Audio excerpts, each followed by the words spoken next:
Hi, welcome to the channel. My name is Pete. I've brought you somewhere outside of Leeds today, a place called Thorner, a little village, and I've got you just there sat on top a piece of World War II history.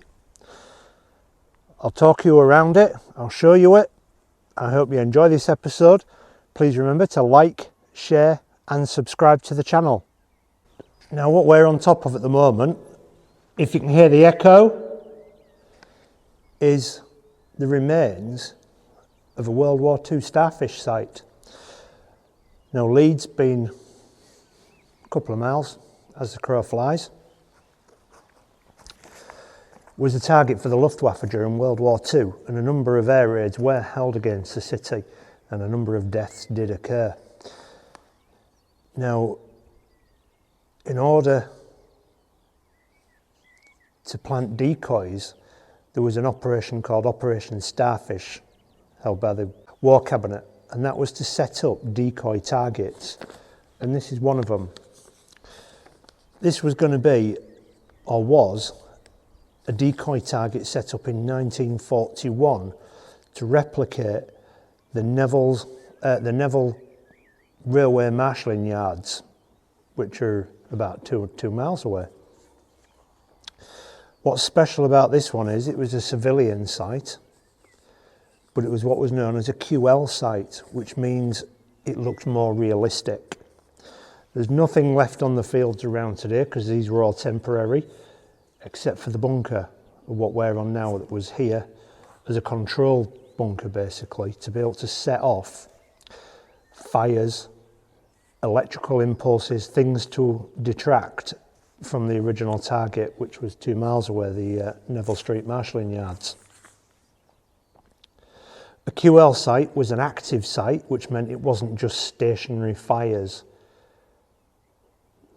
placed to replicate a fire in a goods yard or some other target. This one had live moving targets, particularly sparks from trams, to make it look like they were sparking along, so it looks more realistic for a target for the Luftwaffe to hit. It's unclear if this site was actually bombed during World War II or if it worked, but there were a number of sites that did work and that did attract the Luftwaffe and that did get bombed throughout the country. I'll tell you a little bit more about the figures and that as we go around this bunker and have a look as well. This site wasn't really open for very long. I think it was about late 1942, something mid 42 to late 42 that this place closed. It had done its job. By that time the war was turning, air raids were less frequent. Still, nonetheless, they presented a danger for the people involved in those air raids. Civilian targets, military targets, and of course the airmen themselves. I'll turn the camera around, I'll show you what remains of this one. It's quite a good bunker. Below me is a hatch where the remains of an iron ladder are in the wall, but there's no actual ladder here. That looks like, feels like it's been cut away when I touch the metal work into the walls.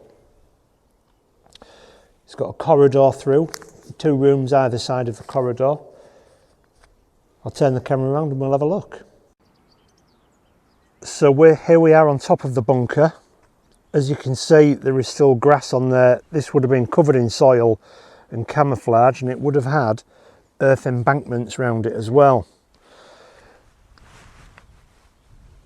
This side is fairly clear. There are no windows down this side, but there is down here. And we've also got a protruding piece of brickwork there as well.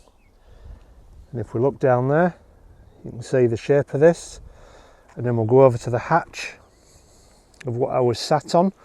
This would have enabled them to look out to make sure everything was functioning. Now I think, now the doorway's there.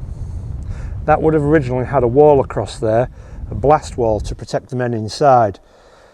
And I think this was the field that held the decoys.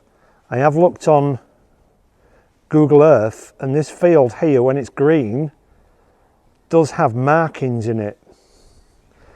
The village is there, which is not very far away, but all these ones here are fairly new builds and wouldn't have been there during the Second World War. Now we'll get down this embankment here.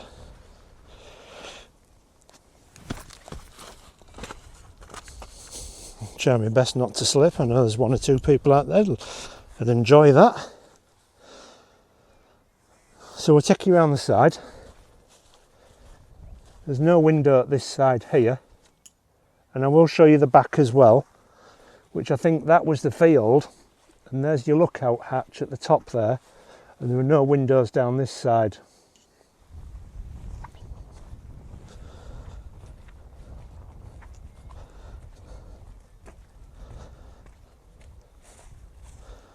There's our doorway. We will go in there shortly, so you'll see the concrete roof intact, and these are the embankments here. Probably eroded away. It would have been covered, camouflage, but also to absorb any impact. And the wall would have been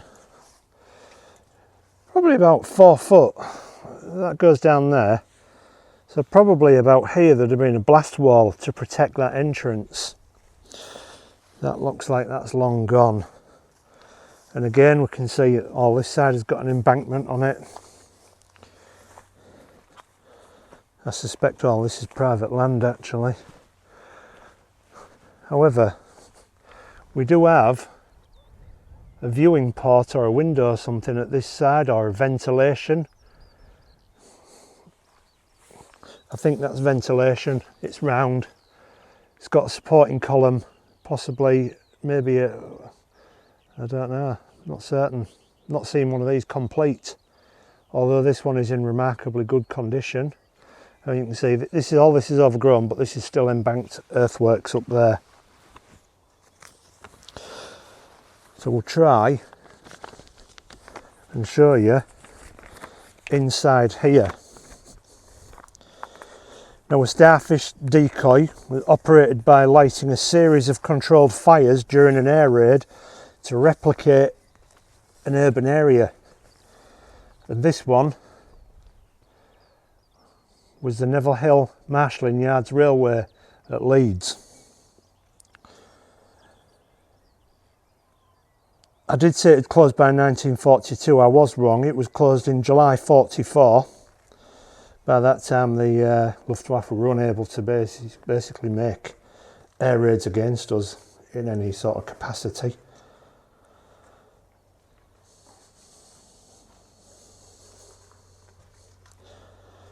So as I mentioned, with it being a QL site, it did have moving sparks and things like that. They were successful to a degree. Now this is our first room, a bit echoey. Seeing what we've got on the wall, there's some nails in there. Graffiti artists get everywhere. This is the hatch that I was stood above. And there you can see the metalwork.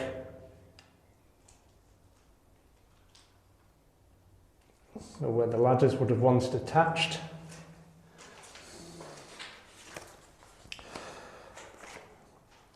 That is the yellow field that I was showing on camera, that direction. And I think that is the direction of the decoy. The village not being too far away behind us and that way slightly, it would make sense that it was further away from the village. Now by the end of the war there was 237 Starfish sites protecting 81 cities, factories and other targets. It's officially said that around 730 bombing raids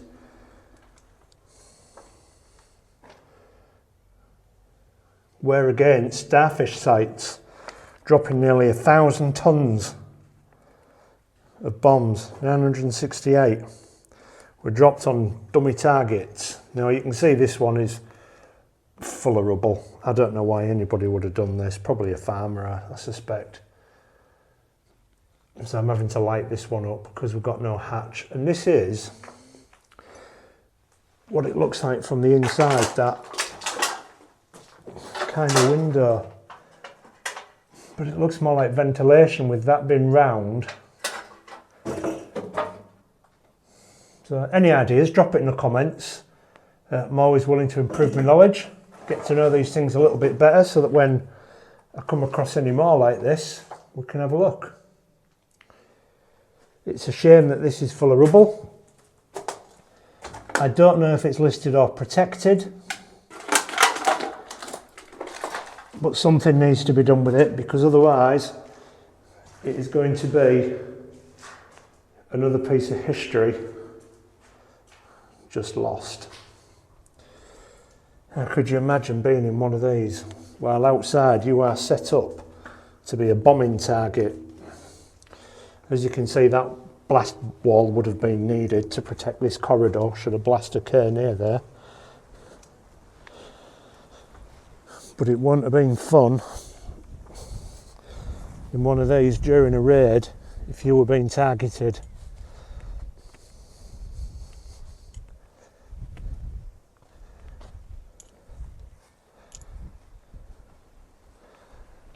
This is a QL designated starfish site, Thorner, near Leeds.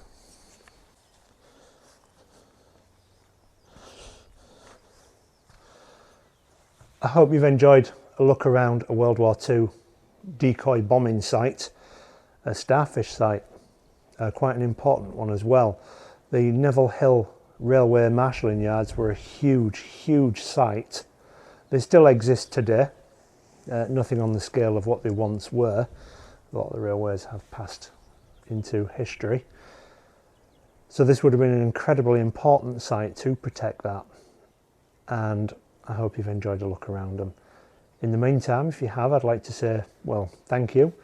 I'd like to thank all the subscribers that have subscribed to this channel so far. I will continue to try and produce better and more interesting subjects as we go on.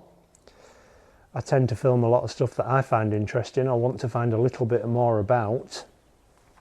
If there's anything that you're interested in, drop it in the comments. Maybe I can get there and have a look. In the meantime, please like, share and subscribe. Take care, and I'll see you in the next one.